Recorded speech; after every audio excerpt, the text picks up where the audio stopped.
Barkanmu da dawowa cikin wani sabon bidiyo namu na HTML. A bidiyo da ya gabata mun ga yadda za mu yi embedding na bidiyo zuwa web page namu daga wani site ɗin. Za mu yi magana akan form a wannan bidiyo ɗin. Idan na ce form shi ne wato form muna amfani da shi ne domin karɓar bayani daga user wato wanda zai yi amfani da HTML namu da page namu ya shigo. Misali kamar nan contact us, misali ka shiga Facebook kana so ka yi login form ne, kana so ka registration da form za ka yi amfani, ka je Google kana so ka buɗe Gmail form za ka yi, kamar ka shiga wani website za a ce ka yi registration da form ne. To ya ake haɗa wannan form ɗin? A wannan bidiyo ɗin za mu yi bayani a kai. Hanya da ake haɗa form mafi sauƙi, bari mu fara bayani a nan, hanyoyi ne mafi sauƙi. Na farko abin da za mu rubuta shi ne element na farko da muke buƙata shi ne form, hakan nan. Za mu sa shi a cikin me? Open tag da kuma form a cikin closing tag, hakan nan. Wannan shi ne tag na farko da muke buƙata me? A form namu. Na biyu shi ne me? Label, hakan nan, label tag. Za mu yi shi a cikin open tag nashi da kuma me? Da kuma closing tag nashi. Bari mu shiga text editor namu mu yi amfani da shi kawai mu ga yanda abin yake. Da farko idan muka zo text editor namu hakan nan, abin da za mu rubuta na ce na farko shi ne me? Shi ne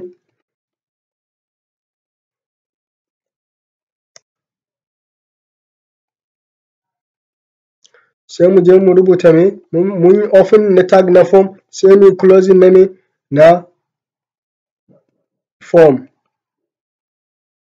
Ga shi mun buɗe. Na biyu abin da muke buƙata kamar yadda na faɗa shi ne tag na me? Na label. Mu sa label.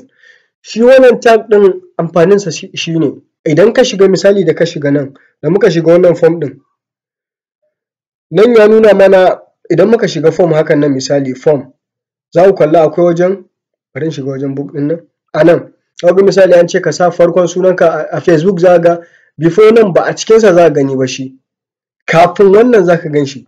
Bari dai mu rubuta namu sai ku gani, nasu ya bambanta wanda za mu rubuta.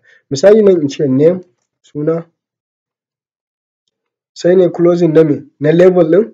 A ƙasan nan kuma akwai wani tag da muke buƙata element da muke ce masa me? Import, wato input hakan nan.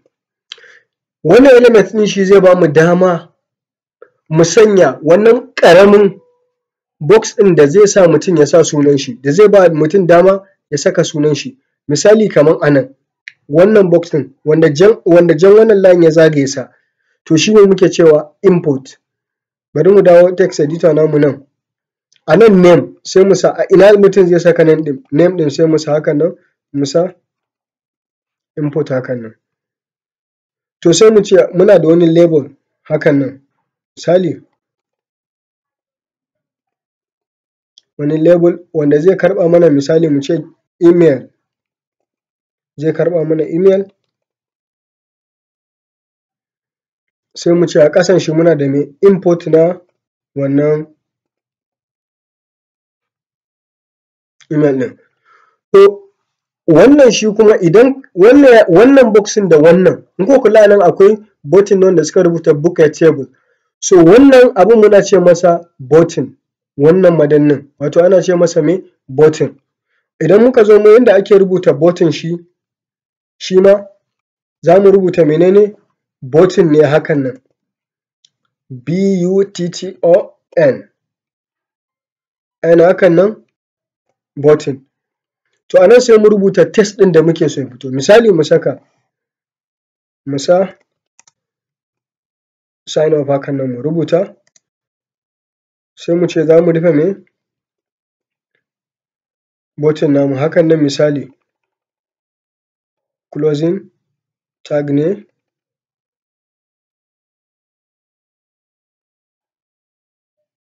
Na button. To bari mu yi sai mu kalla yanda form ɗin ya fita. Bari mu shiga, bari mu dawo page namu bari, kun gani? gashi yanzu a ce suna, misali mu saka suna a nan, misali mu sa Gmail, an ce mana mu sa email, misali na danna, kun gani? Na danna amma babu abin da ya yi, kun gani? Babu abin da ya yi da na danna. So girman browser ya ragu, bari in ƙara domin ya zo mana, kun gani? Na danna amma babu abin da ya yi. Well dama babu abin da zai yi saboda idan muna so ya yi wani abu ko kuma muna so idan muka danna form ɗin wani abu ya fito akwai wani attribute da muke buƙata mu yi amfani da su. Wanda bidiyo na gaba insha Allah za mu bayani akan attribute na form da kuma sauran elements da yake zuwa da shi. Amma wannan shi ne taƙaitaccen bayani akan yadda za ka ƙirƙiri form ka sanya shi a jikin web page naka. Mun gode, ku ci gaba da bibiyan mu.